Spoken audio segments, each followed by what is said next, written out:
aí, colega? Então, uma vez eu atendi um rapaz que ele tava com problemas no casamento, né? E quando eu fui analisar, eu descobri que grande parte dos problemas dele tinha a ver com procrastinação.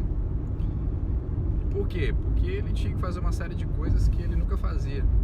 Às vezes atrasava a conta, tinha que resolver coisas em casa, não resolvia. Então tava sempre deixando para depois. E ele me procurou porque a esposa já estava muito insatisfeita. E aí quando eu fui trabalhar com ele, eu percebi que ele tinha um temperamento muito propício para isso. Embora procrastinação não seja característica de um temperamento, né? Qualquer um pode ter.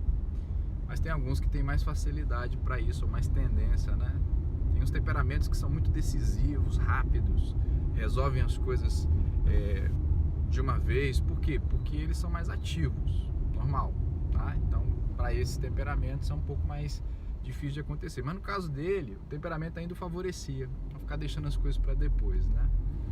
E aí quando eu perguntei para ele o que levava ele a querer mudar, ele começou a falar que era um desgaste, né? Que ele estava vivendo no casamento. Ele tinha chegado num ponto em que as coisas não mudando, ele realmente percebeu que ele estava muito próximo de perder algo muito significativo para ele. E aí entra aquilo que o Tony Robbins chama de limiar de dor, que você aceita mudar quando a dor de estar aqui ela é maior do que a dor do que você vai ter que enfrentar para mudar. Eu achei isso incrível, né? É o limiar de dor. Tem muita gente que precisa, na realidade, chegar nesse ponto até chegar a uma decisão. E ele chegou nesse momento, né? E aí, quando eu fui fazer uma avaliação do porquê que ele procrastinava, eu perguntei o que ele ganhava com isso. Eu queria fazer essa pergunta para você. O que você ganha quando você posterga as coisas? E normalmente, quando eu faço essa pergunta em processos de coaching, as pessoas dizem: eu não ganho nada, tô só perdendo, Lincoln. Não tô ganhando nada, tá? Mas na verdade a gente sempre ganha alguma coisa. Porque se não ganhasse, a gente já tinha aberto mão desse comportamento. Mas porque ele nos é útil em alguma coisa, a gente mantém, né? E eu falei assim: pensa com carinho, o que você está tendo assim de vantagem, né?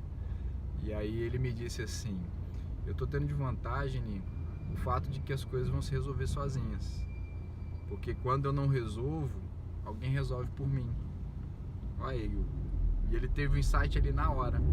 E realmente, no histórico de vida, eu comecei a perceber que os pais mimaram muito, que os pais faziam tudo por ele. Então ele não desenvolveu uma musculatura capaz realmente de tomar uma decisão, de resolver os problemas, entende? Então ele sempre achava isso, ó: se eu não fizer, outro vai fazer por mim. Casou-se com uma pessoa que potencializava esses resultados na vida dele, porque no final das contas ela também era uma pessoa que resolvia muito. Aí casou, né? A coisa ela achou, né? Ficou perfeita, porque um passou a alimentar aquilo que o outro tinha de maior dificuldade, né? E aí que ele precisou entender o que ele ganhava, tá? E aí eu falei assim: é verdade que você está ganhando isso? Ele falou: ó, tô ganhando, que é resolvido, mas eu perco uma série de outras coisas, né? E aí eu levei ele a pensar em 3 situações que ele perderia se ele continuasse do jeito que estava. E aí ele começou a falar do que ele perderia, porque a gente se move basicamente para fugir da dor ou por causa do prazer que isso nos proporciona. Então, por causa disso, entender o que me dói hoje, que me faria sair do lugar, é útil. Numere 3 coisas para poder ficar muito evidente isso para você. E com ele foi assim, sabe? Ele identificou que ele estava perdendo o casamento, que ele mesmo na realidade não conseguia mais realizar as coisas dele, que ele começou a procrastinar numa coisa e daqui a pouco ele estava procrastinando em tudo. Ele começava a ver a vida dele não sair do lugar, e por aí vai, porque um comportamento que é exercitado numa área, invariavelmente ele é levado para outra. E eu levei ele a pensar o que seria de positivo se ele mudasse.